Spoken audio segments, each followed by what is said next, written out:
Ashamaa akkam jirtu hordoftoota keenyaa kun Oromoo Ispoortiidha. Odeessaalee ispoortii Eblaa 22 2025 maddeen garaa garaa irraa qindeessine qabannee dhiyaannee jirra nu faana tura. Arsenaal taphataa sararaa fi gidduu fuulduraa ganna 27 lammii Ingilizii kan ta'e Eberechi Ize Crystal Palace irraa gara Emirates fiduudhaaf waliigaltee irra gahanii jiru.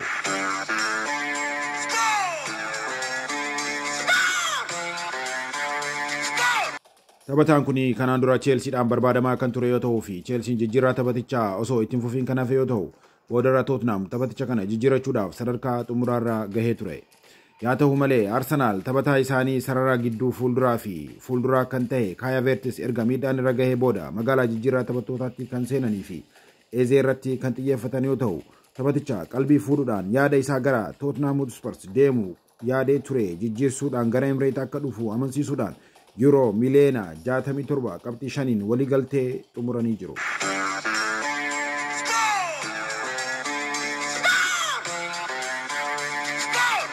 Inter Milan taphataa sarara gidduu ganna 22 lammii Faransaay NDD'uuf garee Faransaay Lens irraa mallatteessifachuudhaaf waliigalanii jiru.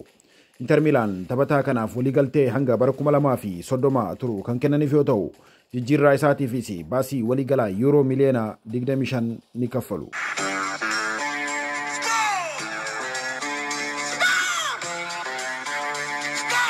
Chelsea taphataa sararaa fi gidduu fuulduraa lammii Paraguay Julio Cesar Brighton irraa mallatteessifachuudhaaf waliigaltee xumuranii jiru.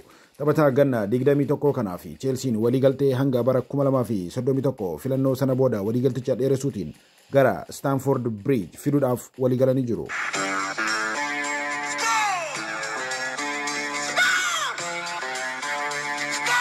Bournemouth taphataa gidduu fuulduraa ganna 25 lammii Morocco Bayer Leverkuseniif taphachaa ture Amine Adli gara garee isaaniitti dabaluudhaaf waliigaltee kan xumuran yoo ta'u waliigaltee kana hanga bara 2030tti Bournemouth waliin tursiisu taphatichi ni mallatteessa jedhamee eegama.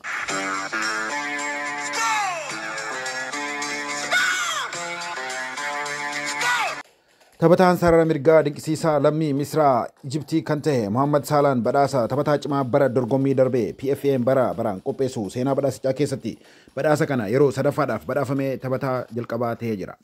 Badhaasni kun Premier League Ingilizii keessatti baraan kan kennamuu fi taphattoota bara dorgommii keessatti gahumsa cimaa agarsiiseef kan kennamudha. Mohamed Salah kophee warqee Golden Boot taphataa goolii hedduu lakkoofsiseef kennamu barana yeroo afuraffaadhaaf mo'achuun isaa ni yaadatama.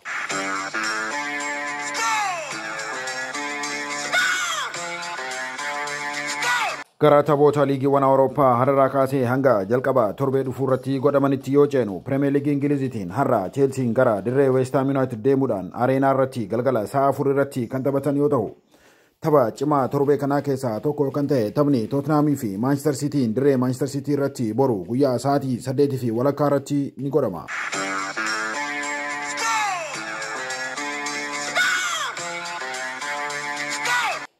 Arsenaal dirree isaa irratti sa'aatii 1 walakkaa irratti Leeds Unitedin kan keessummeessu yoo ta'u dilbata Manchester United dirree Fulham irratti sa'aatii 6 walakkaa irratti Fulham waliin ni taphatu.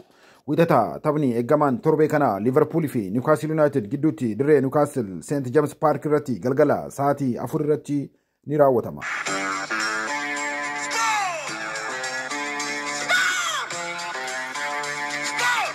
La Liga Spainitiin dilbata Atletico Madrid Elche waliin galgala sa'aatii 2 walakkaa irratti yoo taphatan Barcelonaan Levante waliin galgala sa'aatii 4 walakkaa irratti ni taphatu.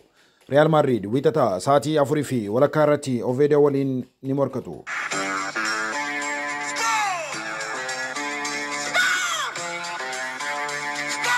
Bundesliga Germaniitiin tapha torbee jalqabaa bara dorgommii kanaatti har'a galgala sa'aatii 3 walakkaa irratti Bayern Munich dirree isaa Allianz Arena irratti RB Leipzig waliin ni taphata.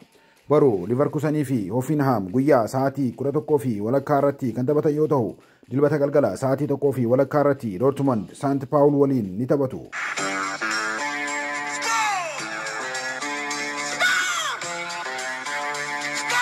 Liigii Xaaliyaanii Seerii A'dhaan tapha torbee jalqabaa bara dorgommii kanaa sanbata xinnaa yeroo wal fakkaataa galgala sa'aatii 3:45 irratti Roomaan Bologna waliin yoo taphatu. AC Milan ammoo Cremonese waliin ni taphatu. Dilbata galgala Juventus Parma waliin Atalanta fi Pesaan yeroo wal fakkaataa sa'aatii 3:45 irratti kan taphatan ta'a. Inter Milan fi Torino wixata galgala sa'aatii 3:45 irratti ni taphatu.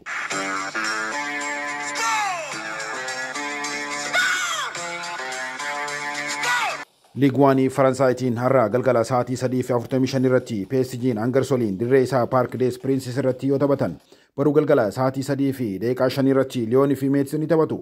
Akkasumas galgala sa'aatii 12 irratti Maaseel fi Paaris Futbool Kilab kan taphatan ta'a.